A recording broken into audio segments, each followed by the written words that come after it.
हिंदी पाठशाला में सभी विद्यार्थियों का बहुत बहुत स्वागत है। यदि आप हमारे चैनल पर नए हैं तो पहले चैनल को सब्सक्राइब कर लें, बेल आइकन को प्रेस कर लें ताकि जो भी वीडियो अपलोड करूं उसका नोटिफिकेशन आपको मिलता रहे। वीडियो अच्छा लगे तो लाइक करना मत भूलें, आपकी लाइक ही हमारी एनर्जी है। आज हम आपके सम्मुख अलंकार लेकर उपस्थित हुए हैं। अत्यंत महत्वपूर्ण चैप्टर है। प्रत्येक वर्ष यहाँ से प्रश्न बनते ही बनते हैं, अतः यहाँ से आप 2 नंबर अपना पक्का समझें। स्टार्ट करते हैं आज का वीडियो। अलंकार के कुछ महत्वपूर्ण नियम होते हैं, उस पर भी हम विचार कर लें। सबसे पहले अलंकार होता क्या है? काव्य की शोभा बढ़ाने वाले तत्व को अलंकार कहते हैं, अथवा हम ये कह सकते हैं कि काव्य की शोभा बढ़ाने वाले धर्म ही अलंकार कहलाते हैं। जिस प्रकार एक युवती अपने सौंदर्य को बढ़ाने के लिए विभिन्न प्रकार के वस्त्र आभूषणों का प्रयोग करती है, ठीक उसी प्रकार काव्य में लेखक अथवा कवि काव्य के सौंदर्य को बढ़ाने के लिए अलंकार का प्रयोग करते हैं। स्पष्ट हो गया होगा। तो हम आपके सिलेबस के अकॉर्डिंग ही चलेंगे। आपका पहला अलंकार है उपमा अलंकार। तो सबसे पहले इस पे विचार करें, उपमा अलंकार है क्या? कह रहा जहाँ दो भिन्न वस्तुओं में किसी गुण धर्म के आधार पे तुलना की जाती है। क्या? तुलना। ध्यान दीजिए, तुलना की जाती है, वहाँ उपमा अलंकार होता है। किसके किसके आधार पे? गुण धर्म के आधार पे। स्पष्ट हो गया होगा। प्रश्न बनता है कि उपमा अलंकार के कितने अंग हैं? तो ध्यान दीजिए, उपमा अलंकार के 4 अंग होते हैं। कितने अंग होते हैं? 4 अंग होते हैं। पहला है उपमेय, दूसरा है उपमान, तीसरा वाचक धर्म और चौथा है धर्म, जिसे साधारीकरण धर्म भी कहते हैं। तो उपमेय किसे कहते हैं? जिसकी तुलना की जाए। उपमेय क्या है? जिसकी तुलना की जाती है। अभी मैं नीचे उदाहरण देकर सारे स्पष्ट करेंगे। उपमेय किसे कहते हैं, उपमान किसे कहते हैं, वाचक क्या है, धर्म क्या है। आप बिल्कुल ही परेशान मत होइए। अब दूसरा है उपमान। अब उपमान क्या होता है? जिससे तुलना की जाती है। जिसके उपमेय जिसकी तुलना की जाती है और उपमान जिससे तुलना की जाती है। डिफरेंस समझ में आया होगा। अब वाचक क्या है? तुलना के शब्द सम, सरिस, समान आदि हैं। वाचक धर्म क्या है? तुलना के शब्द जैसे सम, सरिस, समान, इसके अलावा से, सा, सी, सम भी उपमा अलंकार के पहचाने, इससे भी उपमा अलंकार पहचाने जाते हैं। तो मैं ट्रिक भी बताऊंगी वीडियो के अंत में, अतः वीडियो अंत तक देखें। कह रहा है धर्म जिस गुण के आधार पर समानता प्रदर्शित की जाती है उसे धर्म कहते हैं। अब देखिए है सिय मुख सुंदर चंद्र समाना। तो सीता का जो मुख है वो किसके समान सुंदर है? चंद्रमा के समान सुंदर। किसके समान सुंदर है? चंद्रमा। तो उपमेय क्या हो जाएगा? यहाँ उपमेय क्या हो जाएगा? ध्यान दिए, उपमेय हो जाएगा मुख। मुख क्या हो जाएगा? उपमेय हो जाएगा। और इसकी तुलना किससे किया जा रहा है? सुंदर चंद्र से किया जाए तो चंद्र क्या हो जाएगा? उपमान हो जाएगा। स्पष्ट हुआ। अब आगे कह रहा है वाचक। वाचक में क्या कह रहा है? समान, सरिस और सम। कैसे पहचानेंगे? ये शब्द आए सम, सरिस, समान आदि। तो यहाँ समान शब्द आए तो वाचक क्या हो जाएगा? समान हो जाएगा। स्पष्ट हो गया होगा। अब कह रहा है धर्म जिस गुण के आधार पे समानता प्रदर्शित, तो किसके आधार पे समानता प्रदर्शित किया जा रहा है? किसके आधार पे समानता प्रदर्शित किया जा रहा है? तो सुंदर के आधार पे। तो ये क्या हो जाएगा? धर्म हो जाएगा। एक बार मैं पुनः सिय मुख, सीता का मुख, ये क्या हो जाएगा? उपमेय हो जाएगा। तुलना किससे किया जा रहा है? चंद्रमा से। क्या हो जाएगा? उपमान हो जाएगा। वाचक धर्म क्या होगा? समाना, तो वाचक धर्म हो जाएगा। और सुंदर, सुंदर शब्द का यहाँ प्रयोग हुआ है सुंदर, तो सुंदर यहाँ क्या हो जाएगा? धर्म हो जाएगा। स्पष्ट हो गया। अब ध्यान दीजिए, इसके अलावा कुछ महत्वपूर्ण फैक्ट है, उसे नोट करते हुए चलिए। जिस अलंकार में सा, से, सी, सम का प्रयोग होता है, सम का प्रयोग होता है, वहाँ हमेशा कौन सा अलंकार होता है? उपमा अलंकार होता है। कौन सा अलंकार होता है? उपमा अलंकार है। दूसरा नियम क्या है? यदि योजक चिन्ह लगा हो और योजक चिन्ह के बाद तुरंत किसका प्रयोग हो? सा, से, सी, सम, वहाँ भी उपमा अलंकार होगा। स्पष्ट हो गया होगा। अब आगे दूसरा महत्वपूर्ण फैक्ट है, दूसरा महत्वपूर्ण अलंकार है रूपक अलंकार। कह रहा है जहाँ उपमेय में उपमान का भेद रहित आरोप किया जाता है। एक बार पुनः समझिए, ये भेद रहित क्या है? जहाँ उपमेय उपमान अभी स्पष्ट किए हैं, तो कह रहा उपमेय और उपमान में भेद रहित आरोप हो, यानी सिय मुख चंद्र की समानता का प्रयोग नहीं किया जा रहा है, तुलना की स्थिति नहीं हो रही है, अभेद कर दिया यानी अंतर ही समाप्त कर दिया जा रहा है। सीता का ही मुख चंद्रमा है।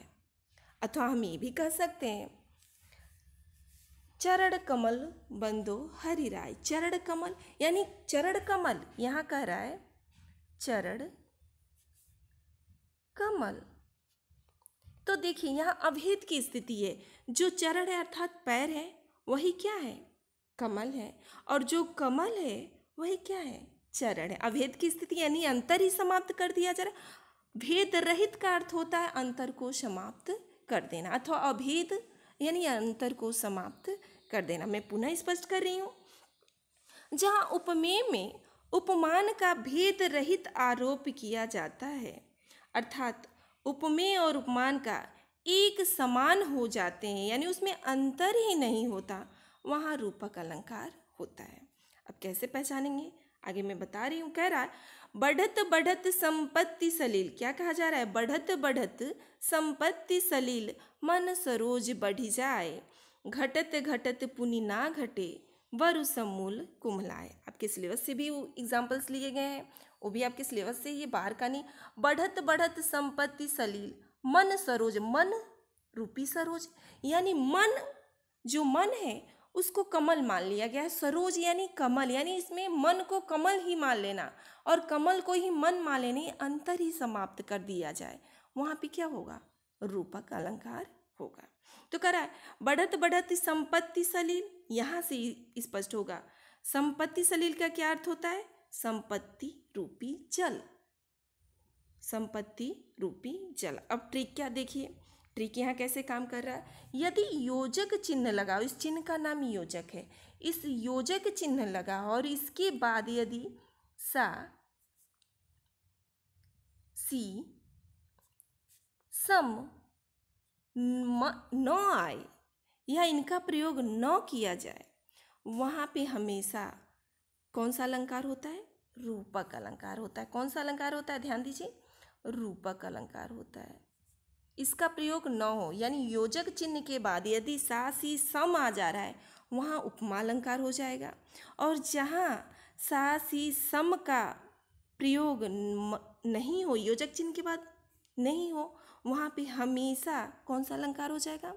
रूपक अलंकार हो जाएगा। तो एग्जाम्पल देख लें, बढ़त बढ़त संपत्ति सलील मन सरोज बढ़ी जाए, घटत घटत पुनि ना घटे वरु समूल कुम्हलाए। तो इसमें कह रहा है, यहाँ स्पष्ट कर रहे हैं, इसमें संपत्ति क्या है? उपमेय है, और सलील क्या है? उपमान। संपत्ति क्या है? उपमेय है, और सलील क्या है? उपमान, यानी इसकी तुलना किससे किया जा रहा है? जल से किया जा रहा है। ऐसे ही मन क्या है? उपमेय है, और सरोज यानी कमल क्या है? उपमान है। और इन दोनों के ही मध्य देखिए भेद रहित कर दिया जा रहा है, अंतर ही समाप्त कर दिया जा रहा है। अभी स्पष्ट हो गया होगा। अगला एक और एग्जाम्पल्स देख लिया जाए। जैसे कि हम कह सकते हैं रूपक अलंकार का ये भी उदाहरण है। नयन, मैं लिख दे रही हूँ, नयन पल्लव मनोहर, मनोहर। तो ध्यान दीजिए, जो नयन, नयन का अर्थ होता है नेत्र। नयन का क्या अर्थ होता है? मैं अर्थ भी स्पष्ट कर रही हूँ ताकि आपको पूर्ण रूप से स्पष्ट हो जाए। जो नेत्र है वो मनोहर यानी मन को हरण करने वाला, नयन और पल्लो ही दोनों ही मानो नेत्रों को प्रसन्न करने वाले थे। नयन का भी गुण और पल्लो, पल्लो यानी आम का पल्लो हुआ, किसी भी चीज़ का पल्लो, किसी भी पौधे का पत्ते। तो कह रहा है नयन का भी गुण और पल्लो का भी रूपक, यहाँ क्या हो रहा है? मनोहर, मन को हरण करने वाला है। दोनों में ही अभेद की स्थिति है कि मानो नयन क्या है? पल्लो के समान है। नयन, क्षमा चाहूँगी, के समान नहीं है। नयन और पल्लव में अभेद की स्थिति हो जा रही है। यानी मानो नयन क्या है, पल्लव है, और पल्लव ही क्या है, नयन है। स्पष्ट हो गया होगा। अब आगे महत्वपूर्ण अलंकार है उत्प्रेक्षा अलंकार। आप पहचानेंगे कैसे, ये सारे ट्रिक भी मैं वीडियो के अंत में बताऊंगी। तो उत्प्रेक्षा अलंकार कह रहा है जहाँ पे उपमेय में उपमान की संभावना किया जाए, कह रहा है उपमेय में उपमान की संभावना की स्थिति बनी रहे, वहाँ उत्प्रेक्षा अलंकार होता है। इसमें हम पहचानेंगे कैसे, इसमें मनु, मानो, मनहु, जनु, जानो, जनहु शब्द का प्रयोग होता है। कह रहा है जिस अलंकार में मनु मानो, मनहु, जनु जानो, जनहु शब्द आता है, वहाँ पे हमेशा उत्प्रेक्षा अलंकार होता है। जैसे उदाहरण देख लिया जाए, सोहत ओढ़े पीतपट, सोहत ओढ़े पीतपट, श्याम सलोने गात, मनहु नीलमणि शैल पर आत प्रयोग प्रभात। तो मनहु शब्द का प्रयोग आया। ऐसे एक और एग्जाम्पल देख लिया जाए, उस काल मारे क्रोध से तन कांपने उनका लगा, उस काल मारे क्रोध से तन कांपने उनका लगा, मानो हवा के जोर से सोता हुआ सागर जगा। तो जहाँ मानो शब्द का प्रयोग हो, मनहु शब्द का मानहु या मनहु शब्द का प्रयोग हो, वहाँ पे कौन सा अलंकार होगा, उत्प्रेक्षा अलंकार होगा। कौन सा, तो यहाँ मनहु शब्द का प्रयोग हुआ है तो कौन सा अलंकार हो जाएगा, उत्प्रेक्षा अलंकार हो जाएगा। अब ट्रिक की बात कर लिया जाए, बहुत फटाफट करेंगे। अब उपमा अलंकार कैसे पहचानेंगे, उपमा अलंकार कैसे पहचानेंगे, जहाँ सा, सी, सम का प्रयोग हो और साथ में ही इस चिन्ह का नाम है योजक भी चिन्ह आए, और उसके पश्चात या तो सा, सी, सम, अथवा हम ये भी कह सकते हैं से का प्रयोग हो, वहाँ पे हमेशा उपमा अलंकार होता है। क्लियर हुआ। अगर ट्रिक अच्छा लगा हो, एक लाइक तो बनती ही है।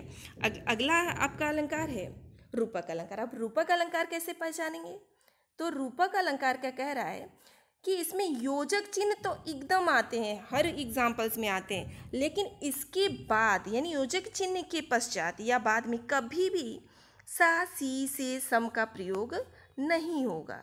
सा, सी से सम का प्रयोग नहीं होगा। स्पष्ट हुआ। यानी कि अभेद की स्थिति रहेगी, उसमें सा, सी से सम का प्रयोग कभी भी नहीं होता है। लास्ट वाला है आपका उत्प्रेक्षा अलंकार। तो उत्प्रेक्षा अलंकार का क्या है, उत्प्रेक्षा अलंकार जिस अलंकार में, कह रहा है जिस अलंकार में अभी बताया भी गया है, मनहु, मानो, जनहु, जानो शब्द का प्रयोग होता है, वहाँ पे हमेशा क्या प्रयोग, हमेशा वहाँ क्या होता है, उत्प्रेक्षा अलंकार होता है। आज बस इतना ही। इसी के साथ हम वाणी को विराम दे रहे हैं। बहुत शीघ्र ही हम संधि पे और हिंदी के महत्वपूर्ण जो भी काव्य सुंदर के तत्व हैं उन पे भी वीडियो अपलोड करेंगे। कोर्स को पूर्ण रूप से यहाँ कंप्लीट किया जाएगा। आप बिल्कुल परेशान मत हो। इसी के साथ वाणी को विराम दे रही हूँ। धन्यवाद।